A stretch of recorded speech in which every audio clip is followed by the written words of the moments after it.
नमस्कार. सकाळी सकाळी जेव्हा मुलं उठतात झोपेतून तेव्हा झटपट मी बेड आवरून घेत असते. म्हणजे मग जरा फ्रेश वाटतं, प्रसन्न वाटतं आणि एक रूम आवरली जाते. आणि त्यानंतर किचनची कामं असतात. तर बेडरूमचं सगळं आवरून मी आली किचनमध्ये. तोपर्यंत आईंनी इथे कुकर लावला होता डाळीचा, म्हणजे मूग डाळ, मसूर डाळ एकत्र करून लावली होती. त्याचप्रमाणे बटाटेसुद्धा शिजायला लावले होते भाजी करण्यासाठी. कारले इथे फ्रीजमधून काढून ठेवले होते आणि गिलकेसुद्धा आईने चिरून ठेवले होते, पाण्यात घालून ठेवले होते. तर मी आता इथे देत आहे गिलक्यांना फोडणी. तर इथे ॲल्युमिनियमची कढई घाईघाईमध्ये घेतलेली आहे, पण ॲल्युमिनियमपेक्षा सगळ्यांनी स्टीलच वापरायचं. आम्ही पण आता ॲल्युमिनियमचा वापर बऱ्याच प्रमाणात कमी केलेला आहे, पण हळूहळू आता कुकर घेणार आहोत स्टीलचा, म्हणजे मग ॲल्युमिनियम किचनमधून निघूनच जाईल. जेवढं शक्य होईल तेवढ्या प्रमाणात तर ते कमीच करायचं. त्यानंतर इथे गिलक्याला फोडणी देण्यासाठी कढईमध्ये तेल टाकलेलं आहे. तेल तापलं की त्यामध्ये मोहरी आणि हिंग घालून घ्यायचा, थोडीशी हळद आणि त्यानंतर लसूण सगळं छान परतवलं की त्यामध्ये जे गिलक्याच्या फोडी बारीक चिरून ठेवलेल्या आहेत त्या परतवून घेत आहे मी. झटपट बनते अगदी. आणि आता 5 दिवस गणपती बाप्पा घरी होते. नैवेद्य जेवणामध्ये वेगवेगळ्या प्रकारचे पदार्थ असायचे, भरपूर हेवी जेवण व्हायचं.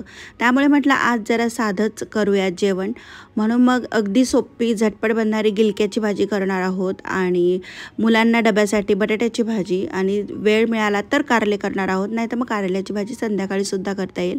तर वाफेवर गिलक्याची भाजी शिजायला ठेवलेली आहे. आणि एका साईडला आई चटणीसाठी शेंगदाणे भाजून घेत आहे. जेवणामध्ये तोंडी लावायला चटणी, लोणचं हे चवीला छान लागतं, म्हणून मग इथे खरपूस खमंग शेंगदाणे भाजण्याचं काम चालू आहे. तर मध्ये मध्ये मी भाजी हलवून घेत आहे, म्हणजे जळायला नको, कारण वाफेवर पूर्ण शिजवत आहे. भाजीमध्ये काही पाणी टाकलेलं नाही, जेवढं वाफेचं पडेल त्याच पाण्यामध्ये करणार आहे. गिलके शिजायला आले की त्यामध्ये तिखट टाकणार आहे, लाल तिखट चवीनुसार, धना पावडर टाकायची आणि घालायचं आहे शेंगदाण्याचं कूट. अगदी जास्त नाही टाकायचं, चमचाभरच टाकलेला आहे, नाहीतर मग पूर्ण भाजीत शेंगदाण्याची चव लागते. शेंगदाण्याच्या कुटाची भाजीची चव जी असते ओरिजिनल, समजा आता हे गिलके, तर गिलक्याची ओरिजिनल चव जी असते ती कमी होते, म्हणून मग शेंगदाण्याचं कूट कमीच वापरायचं. असं आज भाजीला तेलसुद्धा थोडंसं जास्त झालेलं आहे, पण एवढं पण तेलाची वापरायची गरज नसते, कमी तेलात पण भाज्या चांगल्या होतात. आणि त्यानंतर आई इथे मळून घेत आहे कणिक पोळ्यांसाठी. तर आम्ही असे दोघं मिळून कामं करतो, स्वयंपाक करतो. त्यांनासुद्धा स्वयंपाक करायला प्रचंड आवडतं आणि मग आम्ही असे मस्तपैकी दोघी गप्पा मारत स्वयंपाक करतो. झटपटसुद्धा होतो आणि वेळ पण छान जातो. आता इकडे कुकर गार झाला होता, त्यामुळे मग मी शिट्टी चेक करून घेतली की वाफ गेलेली आहे ना सगळी. त्यानंतर बटाटे इथे बाजूला काढून ठेवते मी. भाजीसाठी बटाटे करायचे होते, कोरडी भाजी. आणि भांड्यामध्ये खाली ठेवलेलं आहे मूग आणि मसूर डाळ एकत्र केलेली आहे, कारण नुसतं मूग डाळीचं वरण केलं तर ते थोडंसं चिकट होतं, घट्टसर होतं. त्यामध्ये थोडीशी मसूर डाळ मिक्स केली की वरण छान तुरीचं जसं फुटरं असतं त्याचप्रमाणे होतं, चिकट होत नाही. आणि मसूर डाळीमध्ये प्रोटीनचं प्रमाणसुद्धा भरपूर आहे, म्हणून अशा दोघी डाळ आम्ही मिक्स करतो. कारण नुसते तुरीचंच डाळीचं वरण केलं तर ॲसिडिटी फार होते, म्हणून मग असं मूग डाळीचं वरण करतो. तर त्यामध्ये घातलेलं आहे हळद, हिंग आणि चवीनुसार मीठ. साखर आवडत असेल तर साखर घालायची. रवीने घोटून घेत आहे आणि दुसऱ्या भांड्यामध्ये मी ट्रान्सफर करते, कारण हे जे कुकरमध्ये ठेवलं होतं भांडं ते थोडं छोटं होतं. वरण कसं पातळ लागतं थोडं. जर वरणपोळी तुम्हाला चुरून खायची असेल तर पातळ वरणच छान लागतं, आणि आमचा आज तोच प्लॅन होता की वरणपोळी छान मस्तपैकी चुरून खाऊयात तूप टाकून. तर वरण उकळायला ठेवून देते. तोपर्यंत आईंनी सोलायला घेतले आहेत बटाटे, कारण मुलांच्या शाळेचा वेळ होत आहे आणि त्यांचीसुद्धा तयारी करायची असते, म्हणून मग झटपट जेवढी लवकर होतील किचनची कामं आम्ही झटपट करत असतो.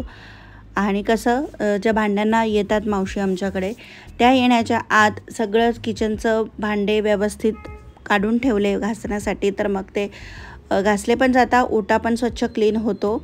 म्हणून मग आम्ही, आणि सकाळी सकाळी कसं स्वयंपाक करायला गेलं ना की गरम पण जास्त होत नाही आणि सकाळच्या वेळेस शांततेत झटपट स्वयंपाक होतो. तर जी भाजी झाली होती गिलक्याची ती एका वाडग्यामध्ये काढून ठेवलेली आहे आणि वरणसुद्धा छान उकळलेलं आहेच.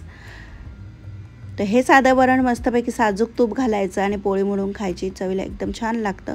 आणि आता दुसरी कढई ठेवलेली आहे स्टीलची, त्यामध्ये घातलेलं आहे तेल. आणि आई आता इथे फोडणी देत आहे बटाट्याच्या भाजीला. तर त्यासाठी त्यांनी कढईमध्ये जिरं, मोहरी, हिंग तडतडून घेतलेलं आहे, हिरवी मिरची, कांदा, कढीपत्ता आणि लसूण हे सुद्धा परतवून घेतलेलं आहे.